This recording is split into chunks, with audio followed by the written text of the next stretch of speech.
Yo, my doctor asked me to extract inclusion body from DSM, but I don't know how to do that. Damn inclusion body, very difficult. Do you have any idea how to extract that? Oh, sorry. Did you just mention inclusion body? I think I learned it last week Okay. in produce separation class, and we have recorded the video as an assignment, and I will do it in the YouTube. Maybe I can show you the video. Yeah, sure. Let's go.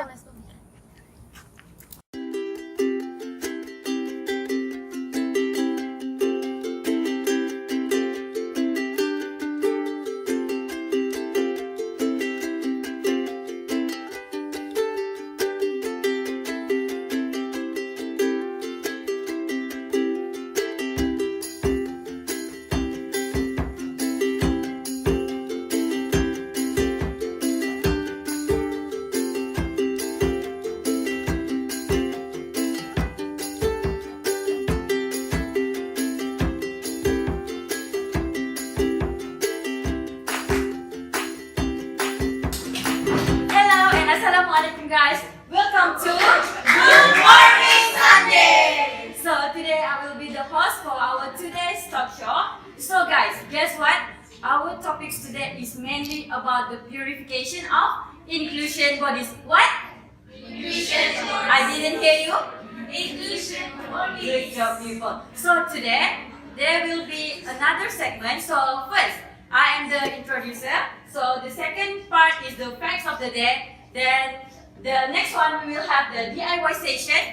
Then we also have the facts, hacks, and also what's trending. So to make it more interesting, at the end of our talk show today, we will have a gift for you for those who are able to answer the question, which is the McD breakfast. So make sure you pay attention to what and my member said just now, and make sure you answer the question correctly. Okay guys? So, from the beginning, on the start, what is inclusion bodies? So, inclusion bodies is a recombinant protein aggregates in an insoluble form in the periplasm or cytoplasm. It is also means the abnormal structure in a cell nucleus or cytoplasm that is having characteristic standing properties and usually composed of protein. It is formed by misfolded protein leads to aggregation. In Malay, inclusion body ini sebenarnya adalah a form of protein that dia dibentuk oleh protein-protein yang tidak berlipat secara in a correct way, dan dia leads to aggregation. So next is for the history, long time ago, the formation of inclusion bodies is sebenarnya undesirable because it is in producing soluble recombinant protein. Because when we have inclusion bodies, we have aggregation, so it is fully undesirable.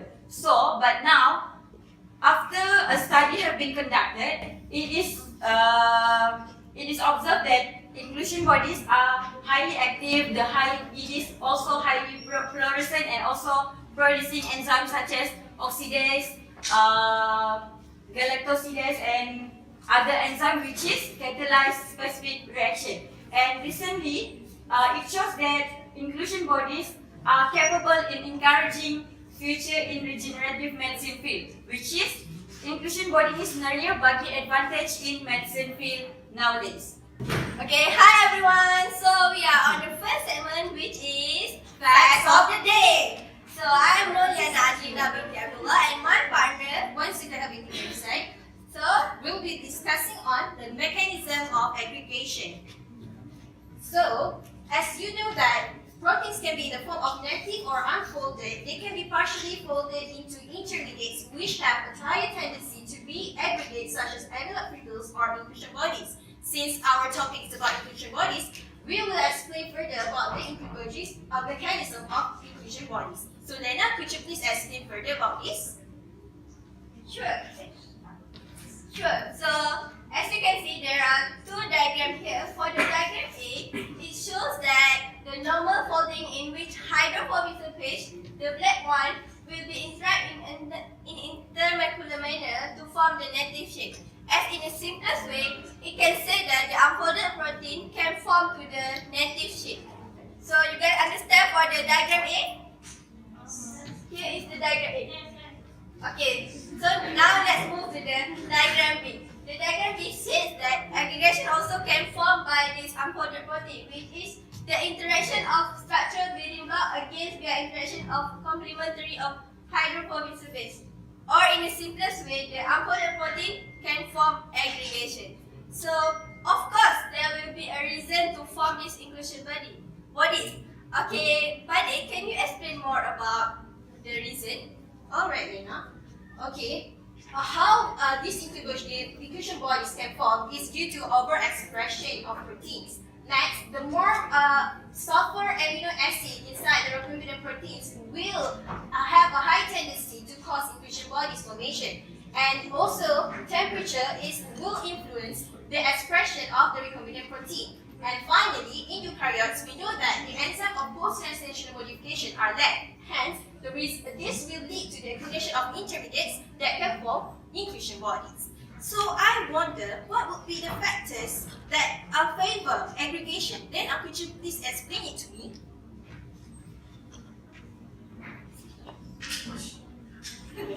So, of course, I will be talking about the factor now. There are several factors that affecting the formation of inclusion bodies. So, the first one is the temperature, pH, ionic strength, protein amino acid sequence, the concentration of protein, and the last one, the presence of denaturants such as urea. Hi everyone, so today we're going to show you how you can do this at home, or rather in your own lab, how to purify inclusion bodies. So my name is Zubaida and this is my colleague Jay. My name is Isaac. So the general process of doing it, there's 4 steps. Isolation of inclusion bodies, then you wash off the impurities, and then you solubilize it and refold the protein. So first step, isolation. There are many different ways to do this. You can actually use a mechanical cell. You can use mechanical methods, which is sonication or French press, or chemical disruption, such as lysozyme. So usually they will do like a screening to make sure what's the method preferred for this protein to isolate it. And they will also use centrifugation, meaning that when you centrifuge the cells containing the inclusion bodies have a higher density than the other proteins, and then the other parts of the cell, the cellular components, so they will be in the form of the pellets. So the second step is washing off the impurities. So some examples of the impurities are RNA, or the membrane fragments of the host cell. So if it's E. coli, it would be the cell membrane of E. coli. So how do you do that? You use low concentration detergent. 2 examples of that are deoxycholic acid or Triton X100. Now I will continue to how you want to do this in your lab. Okay, for the solubilization of inclusion body proteins, this table shows that the different methods that you can use, and it depends on what kind of solubilization agents that you available in your lab. So if you have a strong solubilization agent, such as urea or guanidine hydrochloride, you can use it. And if you use this method, the proteins will be completely unfold, but it may aggregate during the refolding process. And the second method is a non-denaturing solubilizing agent. So the example is 3CL buffer or low concentration of MSO. So this protein does not break the structure of the protein. It preserves the protein structure, and it does not require refolding process. And the last method is using a mild solubilization agent, such as organic solvent, high pH buffer, or high hydrostatic pressure. So these methods improve the inclusion body isolation and also the recovery of the bioactive proteins. So the fourth step is the refolding of solubilized protein. So as you can see here, there are 5 methods they can use. It depends on what kind of methods that you prefer. And the common methods is dilution and dialysis, because we use it usually in a small scale. But if you want to go to large scale, you can use on-column refolding such as exclusion chromatography, ion exchange, or affinity chromatography. And you also can use new methods such as microfluidic chips or urease-mediated refolding, because this new method required low amount of buffer and also help to improve your protein refolding yield. And for refolding buffer, you can use additive, depends on what kind of protein you want. So if you want to do in a low concentration, you can use amino acid such as lysine, or you can use also tropic agent such as urea. Okay, I think that's all.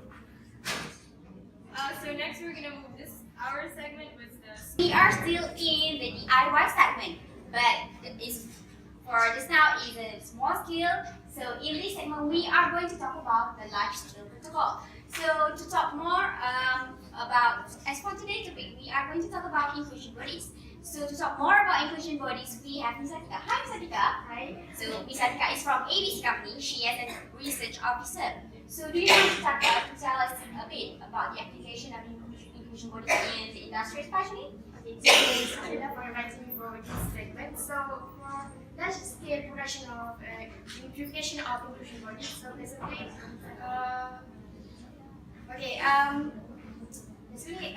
for one of the examples of the product from the inclusion body is antibody.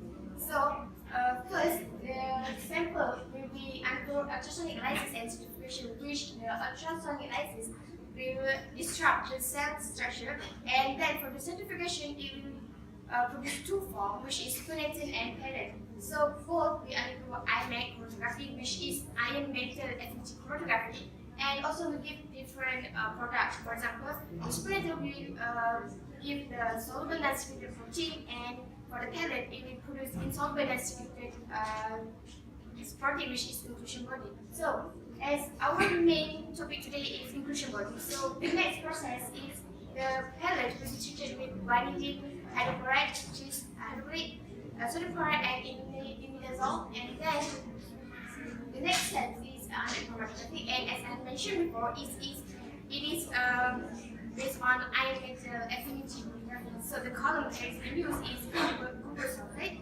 and then the last step is the analysis by ultrafiltration.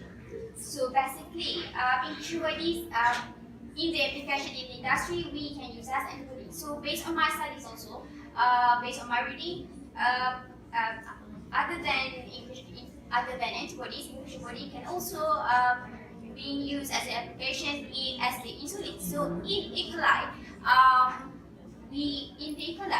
the inclusion bodies is actually in E. coli, it is expressed.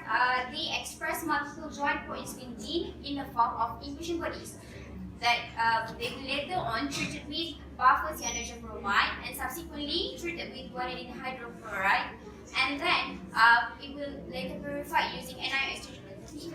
So after that, they will further verify using hydrophobic interaction chromatography, and from this, they will produce the insulin. After that, they will undergo reverse phase HPLC, and here we get the insulin, which is the final product. So, Hey, good morning, everyone. So for information, I'm the producer of this Good Morning Sunday show. So after going through about the technical parts, how what is inclusion bodies, how can we purify these inclusion bodies through the techniques that we mentioned in a small scale, in a large scale. All those are the facts that you should know. And right now, I would like everyone to hack the facts. How do we do that? So I'm going to talk about the limitation of this technique, and further on, we will go through what are the advantages and disadvantages about inclusion bodies, protein expressed inclusion bodies, about the technique of purifying these inclusion bodies. So later on, when we discuss advantage and disadvantage, those 5 students on the floor, alright, if you answer the questions correctly, I will give out a Burger King discount voucher with the highest amount of 10 ringgit discount. Okay, are you ready? Yes. Wow, that's the spirit.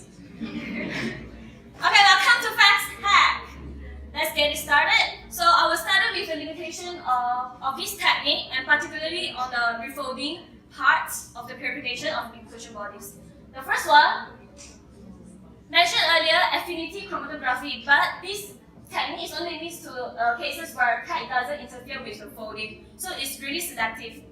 The next one, when we perform the one-step dialysis, if we choose one-step dialysis, it may be only successful for proteins that are soluble in an intermediate state. So there's a limitation over here as well. If you don't want one-step dialysis, if you proceed to the stepwise dialysis, you need to take note on that where it's only useful for the multi-domain or disulfide bond-containing proteins. So remember, be careful what kind of techniques that you wish to choose. You need to understand what kind of proteins that you're going to purify first. Alright, upcoming, we're going through advantages and disadvantages. Okay, first voucher. Everyone ready? So first one, the first advantage of this purification of a protein expressed as an inclusion body. Which method of refolding in purifying inclusion bodies is useful, especially for difficult to fold proteins? So option 1, microfluidic chips, dialysis, or anion IEX. So put out your hand and answer. Come on, give it a try. Only 3 options. Pick one. Yes, microfluidic chips. Okay, let's see.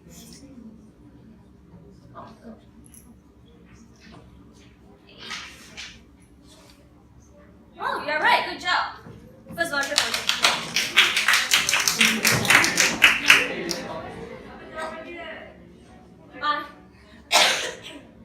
Microfluidic chips. Okay.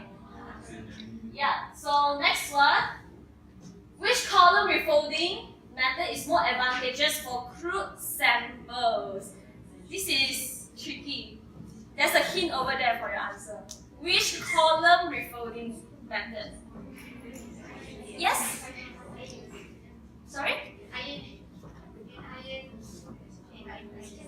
Good job, you're right. Okay, the crew will pass the voucher out. Thank you. Okay, another 3 more. Get ready, come on. You're going to have a discount for your upcoming brunch or lunch. Okay, choose the correct answers about purification of inclusion bodies. Alright? A, easy to scale up. B, the separation of these inclusion bodies is easy. Wow. Hold on. So, you have option A only, B only, or both. 1, 2, 3. Put out your hand. Okay, Diana? B only. Let's see. Nah, you can do it better. Okay, 1. A only.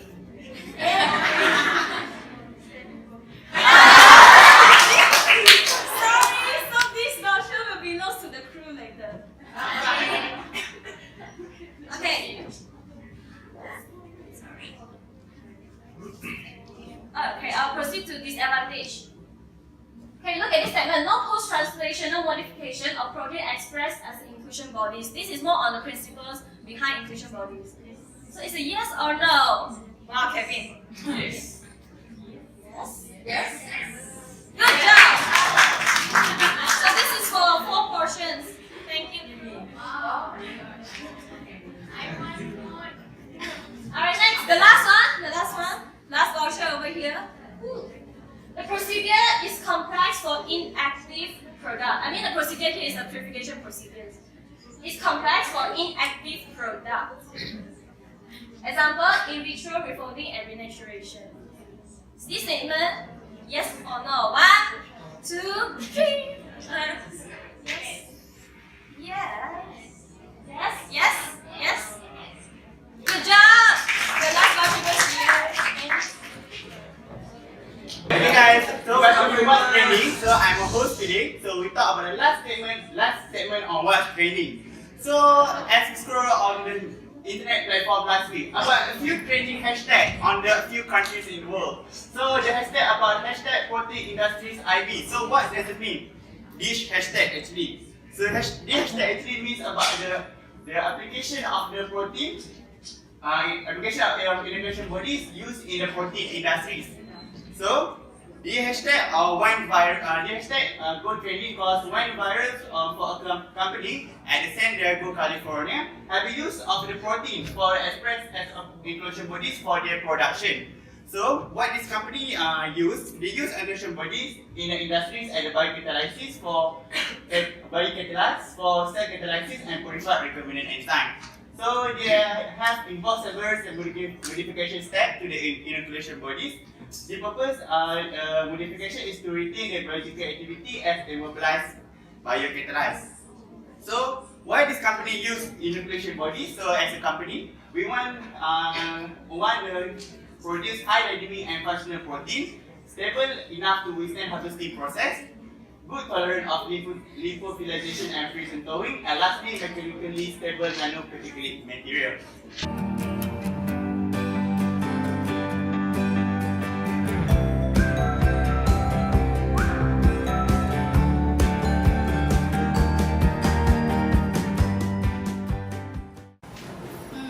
I think it's a very useful video, yo.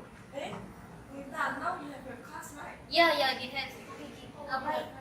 Thank you for the video. Okay, see you. Bye.